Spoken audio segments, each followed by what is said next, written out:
o kaya kung saan sa social media na protector kayo po ng Pogo. At kayo po ay nanalo, umasenso dahil sa Pogo. What can you say about that? Katulad po nung sinabi ko kung we're protecting may sabi nga po at the age of 23 nagnenegosyo na po tayo. Bago po ako naging mayor, negosyante na po ako. Hindi ako naging mayor din nagnegosyo, Your Honor. So, in other words, Mayor, hindi niyo po ginawa yung inyong trabaho. Nakapag-ooperate sila without you being able to inspect kung anong nangyayari. Pumapayag po kayo ng gano'n?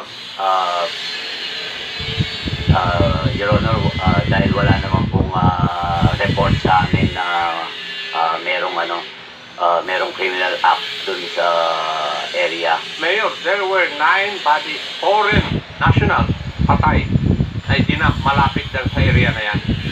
And you're not aware of that? Walang krimen na nangyayari? Your Honor, Mayor Kapil?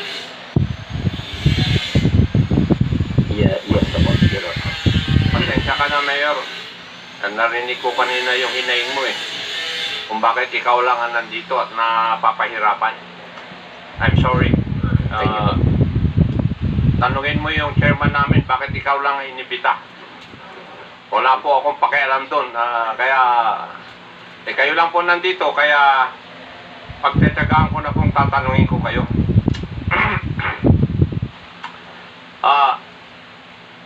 Mayor Kapil, may insinuations na o kaya kung saan sa social media na protector kayo po ng Pogo.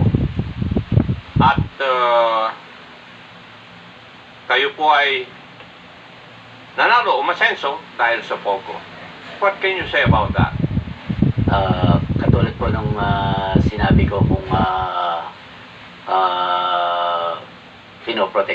we're protecting, sana na-issue na ho natin sila ng permit nung January 2024.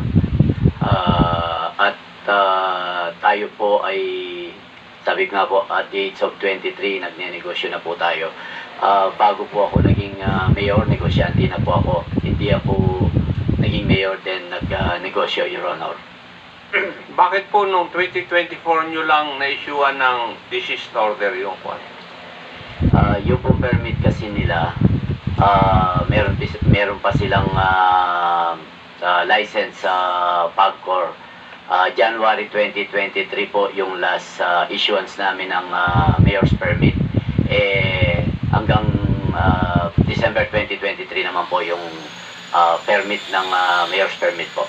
So for 2023, meron po silang permit from PAGCOR. Yes, Your Honor.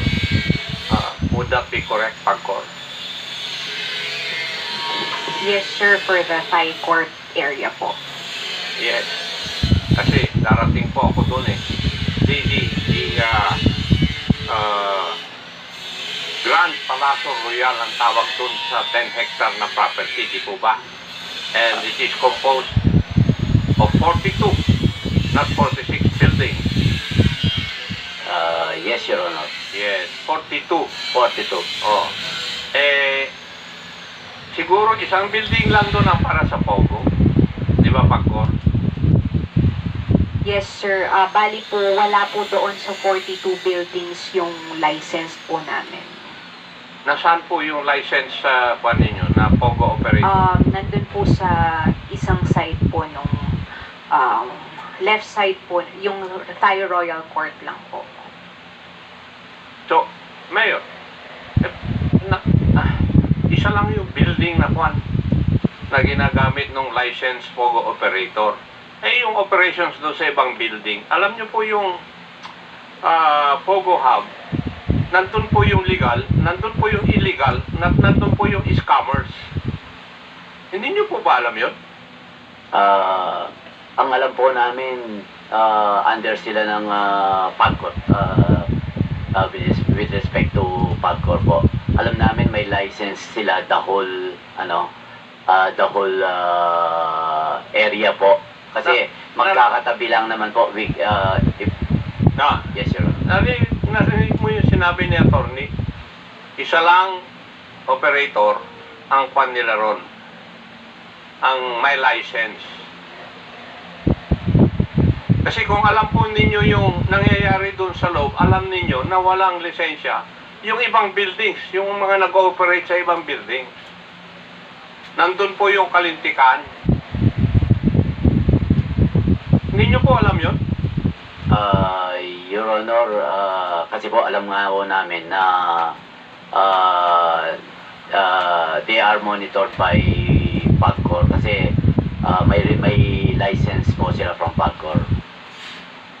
Are you trying to tell me, Mayor, na just because they are monitored by PAGCOR, inassume nyo na lahat ng 42 buildings yung operations doon ay minomonitor? I assume, Your Honor, kasi under the PD 771, the authority of the local government unit was revoked, including the monitoring, the control. Lahat po nasa PAGCOR yung authority and powers, Your Honor. Kung nag-grant po kayo ng permits at iprinisinta yung permit na binigay ng PAGCOR, hindi nyo tinitingnan kung para saan yun lang? Nag-assume na lang kayo na para sa operation ng 42 buildings? Yes, Your Honor, kasi kasi nakatayo na po yung Thai court at nandun po ang first operation nila. Nung tinatayo naman po yung mga building na yan, nandun na po ang PAGCOR. Kaya we assume na they know the construction, kasi po magkakatabi lang po naman. Bakit nyo inassume na alam ng PAGCOR yun? Wala naman sila sa they do not give permits, they do not issue construction permit for buildings to be constructed. Hindi naman po sila nag-i-issue ng building permit kayo po. Yes, Your Honor, they applied for and then yung pag-apply ng business permit, kayo rin po, di po ba? Yes, Your Honor. Bakit hindi nyo po alam? Actually, meron din po sigurong coordination lapse between the PAGCOR, the other agencies of the government, and the LGU. Kaya isa po siguro yung pwedeng tingnan natin in aid of legislation kung ganito pong involve ang national government and the local government. Kailangan po talagang magkaroon ng full coordination sila para hindi na po maulit itong ganitong pangyayari. Alam mo ito, Mayor, would it be true also that you were supposed to have an extension office doon sa Royal Garden Estate, which is a 150-hectare property? Wala po kaming extension office doon sa area, Your Honor. But in an investigation, you stated that the abandoned structure was donated by the landowner. Yun po sana ang plano na i-donate sa LGU yung building na abandoned. Hanggat nung dumating yung raid, hindi na po nagawa. The building is sira-sira, dilapidated, walang tubig, walang kuryente, walang yung mga tiles, walang pinto, kaya talaga pong hindi po nagawa yung plano na magkaroon ng extension office doon. Kasi ang plano po talaga magkaroon ng extension office not for the POGO but for the whole area. Kasi marami pong mga business establishment doon. Sabi ko nga po, ang entry-exit niya is Angeles para hindi na po sila mapalayo. Kung merong extension office doon na sila mag-deal sa mga permit po nila. Pero hindi po nagawa yung ating sanang gustong mangyari na magkaroon ng extension office doon dahil wala po talaga, walang extension office, Your Honor. No, walang extension office. Yes, Your Honor. Pero, Maybe if we will visit there, I will show you the extension office para po makita nyo na talagang hindi po siya talaga magiging opisina dahil hindi po siya nagawa. That's the plan po, Your Honor. Original plan. yeah. Pero, was the donation consummated? Hindi na rin po dahil hindi po pumayag yung siblings, yung anak, yung mga anak po. Sana yun po ang plano. Kaso pinagbawalan po kami ng mga anak. 5 kilometers from that place, may ni-raid din ng mga buildings. A 2-hectare restricted compound.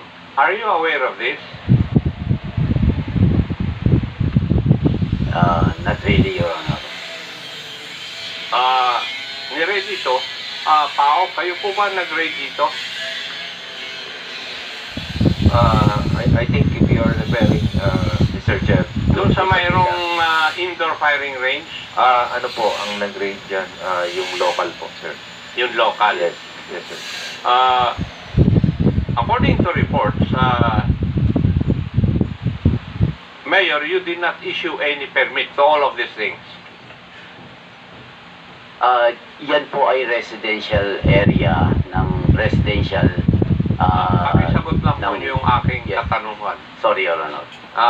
Hindi kayo nag-issue ng mga permit dito? Construction, Yes, Your Honor. occupancy, lahat? Yes, Your Honor, kasi hindi naman po sila nag-apply sa amin. Pwede palang magkaroon ako ng lupa at bahay sa lugar po ninyo na walang permit. Ganun po ba? Kasi yun po ang logic ng kasagutan nyo po sa akin eh. Siguro po dahil naitago nila yung yung construction kasi kung makikita mo po yun yung sinasabing White House, kahit dadaan ka doon dahil nasa likod po yung construction o yung ginawa, hindi mo po makikita yung along the highway. Kaya kung hindi lang po talaga i-apply yung construction, yung permit, residential po kasi siya, Your Honor. Yeah, but lahat po ng construction, kukuha ng permit po sa inyo. Pagkatapos ng construction, hihingi po ng occupancy permit sa inyo. Di po ba?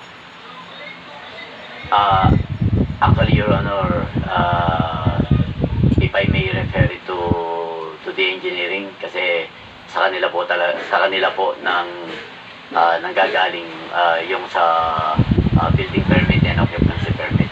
Sila yung nag-i-issue po. Ang ibig nyo pang sabihin, hindi nire-report sa inyo ng inyong engineer? Siguro po dahil wala rin nai-report sa kanila, sa engineering So, na there sa construction doon po. ang sinasabi po nyo, Mayor, yung engineer mo rin, hindi umiikot para tignan yung mga nangyayari sa paligid. Kasi sa amin, masipag yung aming engineer.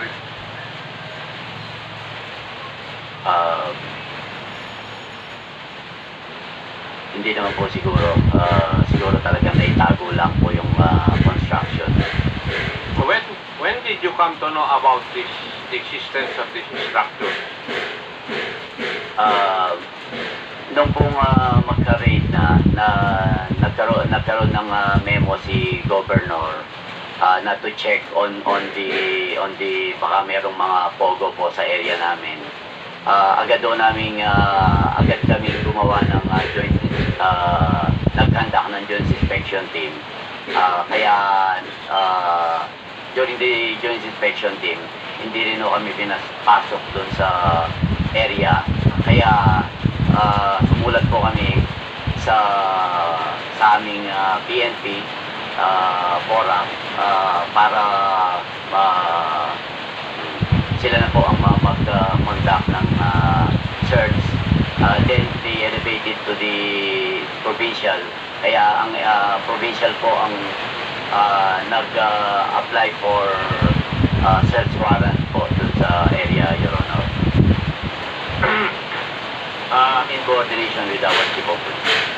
nag-conduct kayo ng inspection, hindi kayo pinapasok because of, sabi ng mga tao, wala po kayong search warrant, di po ba? Yes, Your Honor. Yes. Tinawagan po nila yung abogado nila. Sabi nila kung may search warrant sila. Kung may search warrant kami, papatuloy kami. Pero wala. What did you do after that? Wala na. We wrote to our PN, to our local police. Then, dun sa letter po namin, siya yung ginamit nila para makapag ano na po ng search warrant. Yung municipal engineer nyo na yan, Yes, Your Honor. ano ba ang dapat ano yung protocol na susundin nyo pag nalaman nyo na yung isang property, wala lahat permit? Pagka-determine po namin na meron ni construction doon, Your Honor, nag-issue po kami ng notice of violation. Did you issue a notice of violation? Yes po, Your Honor. And signed by who? Ako po, Your Honor. Ikaw ang may kapangyarihan na mag-issue ng violation? As per po dun sa building code po, yung building official po, ang mag-i-issue po ng notice of violation. Sinagot po ba yan inyong what? Hindi po, Your Honor. And what would be your next course? Yung pong as per po dun sa building code, yung series of notices po, yun po yung ginawa namin, Your Honor. Nasa anong stage na po kayo? Ito po, yung nakapag-issue na po kami nung last violation, Your Honor. So, susulat na po kami yan. I-report na namin po kay Mayor through the admin po para mabigyan po namin ng panahon kung ano po yung gagawin namin dun sa hindi pag-report po ng owner. Mayor, ang bigay sa iyo ng report na yun, ano po ang course of action ninyo? We'll refer it to our legal team po para kung ano po ang na maybe we can impose penalties po for not complying on the building permit and occupancy permit. Thank you, Mayor. Kanina, natanong po kayo na isang tanong na hindi nyo nakukuha nito, nakukontrol dahil nandyan na po sila bago kayo naging mayor. Actually, hindi naman po yung nandyan na sila. Yung sinasabi po namin yung tie court existing na po kung saan yung first building po na ginamit nila for the operation of the POGO. Hindi lang po siya na apply ng building permit and occupancy prior nung pag-upo po nung nagawa na po hindi pa Yung ako first nakaupo. building, yung first building, Yung first building, Your Honor. yes. That was in 2019. That was in 2019 po. And there are 42 buildings. Ang ibig nyo pong sabihin, yung 41 buildings, hindi nyo po alam na tinayo. Alam po namin kasi in-apply po nila ng meron po kompleto po lahat ng building permit, occupancy permit, and kung kailangan nyo po, we can provide you the permit na secure nila at napigyan namin ng permit. Kasi, Mayor, misleading yung sagot nyo kanina na when you came, nandun na mga yon. So in other words, in 2019, isang building lang, all the other buildings were constructed nung ikaw na ang mayor. Yes, Your Honor. Kasi pasensya na po siguro nung ni Pongdan. Ang sinasabi ko po yung building, yung first building nagawa na po ay hindi pa po ako nakaupo. According to the report also, 2023, nagkontak kayo ng inspection team. Di ba ba? 2023, yes, Your Honor. That's August 25. August 25, 2023. Yes, August 25, With the local police, Your Honor. Yes. Pero pero hindi rin po nyo na-inspect lahat yung lugar kasi nasa guardhouse lang kayo. Hindi po, meron po kaming pinapasok naman po ang aming local police nun. Meron po kaming pictures na nakapasok po sila. Your Honor. Hindi po kayo kasama noon? Our inspection team, hindi po ako nakasama, Your Honor. Kasi ang report sa akin hanggang guardhouse lang sila. That was nung 2024 po. May 3, 2024. May 3, 2024. 2024 po, Your Honor. Dalawang inspection yung ginawa ninyo eh. Isang August 25, 2023 at saka May 3, 2024. Opo, Your Honor. Eh nung una pinapasok kayo, bakit kaya nung May 2024 hindi na kayo pinapasok? Siguro po kung baka yun yung ano ng may-ari sa ano, yun yung Kayo po ang mayor doon eh. directive po. Hindi nyo kayang pasukin?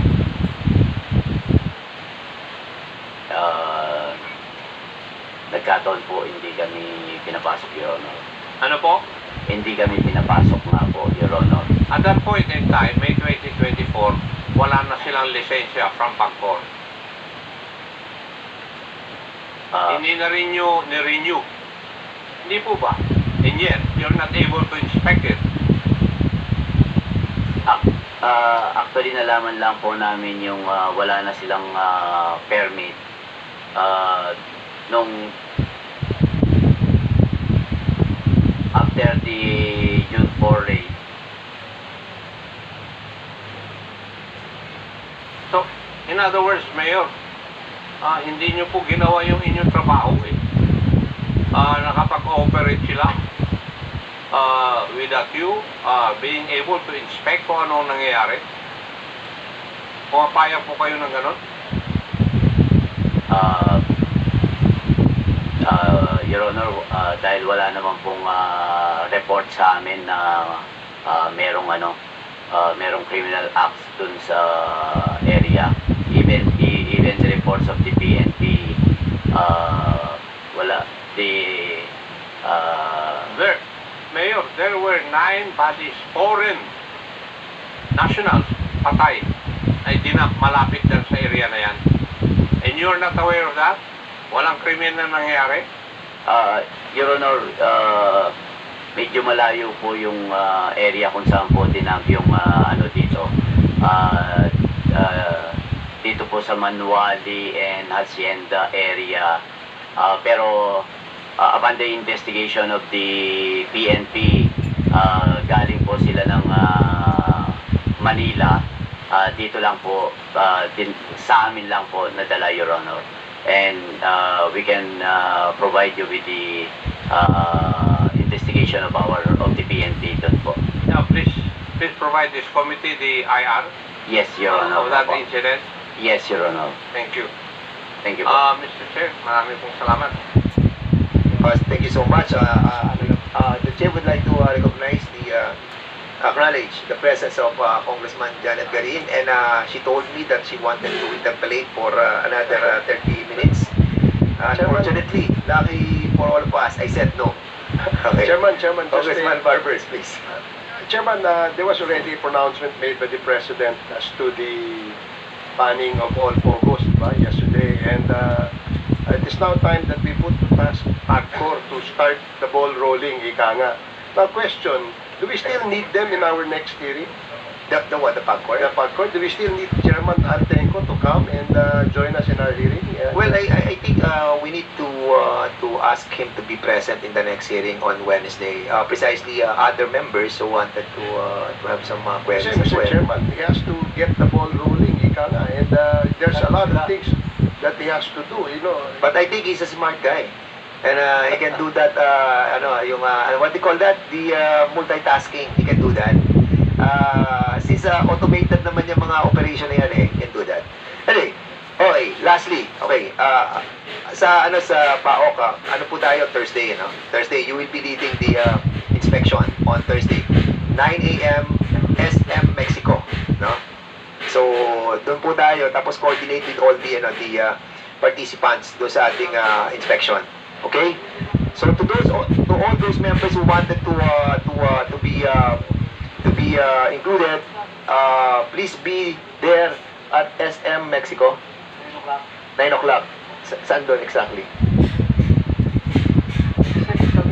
So, si ano na lang po, si Yusek Cruz na lang mag-coordinate to all those members who wanted to participate. So, please, do some members who are watching or present, if you wanted to join that inspection day, please advise the COMSEC. Your presence will be highly appreciated. You're raising your hand, Mayor David? Yes, Mr. Chairman. Doon po sa pagpunta nyo sa Porac para po maalalayan ko kayo yung sinasabi po namin na entry-exit sa Angeles para lang po mas makita at ma-explain po namin nandun. Mas maganda po siguro if you will allow na nandun po ako, Your Honor. Okay, so we'll be coordinating with you through PAOK, Yes. ano? Para po doon sa, kasi unahin natin yun sa Mexico ba yun? Mexico, then sa inyo, and then probably Bamban kung sige, SDF. Yung Mexico kailangan nating puntahan talaga. Kayo ang nag-recommend yan, di ba? Para at least pakita natin. Okay? So sige, okay, Mexico at saka Porac. Sige. Yusek, okay rin yun, ano? Yes. On Tuesday, 9 o'clock. Yes, sir. This Thursday, yeah. Chairman, sige. How about the LGU of the LG, Yusek Gilbert, siguro ikaw na po ako mag-ano sa kanila kasi you are the lead of this inspection. Yes, sir. We'll just... The mayor, the governor, opo, di ba? Yes, sir. Okay, lastly, you have submitted to us a timeline of what happened on June 4. Yun yung raid. Tapos, nung June 6, nagkaroon ng parang communication on a certain, I think, Alvin Constantino or Bong, and there's a conversation between that personality to a personality that is linked to Parmali, no? And they have mentioned a certain General Rodel, no? So we wanted to find out the yung veracity of this report of the timeline that transpired from June 4, June 6, June 11, and June 21. Can you kindly confirm, General Cruz or si Dr. Wilson ba? If this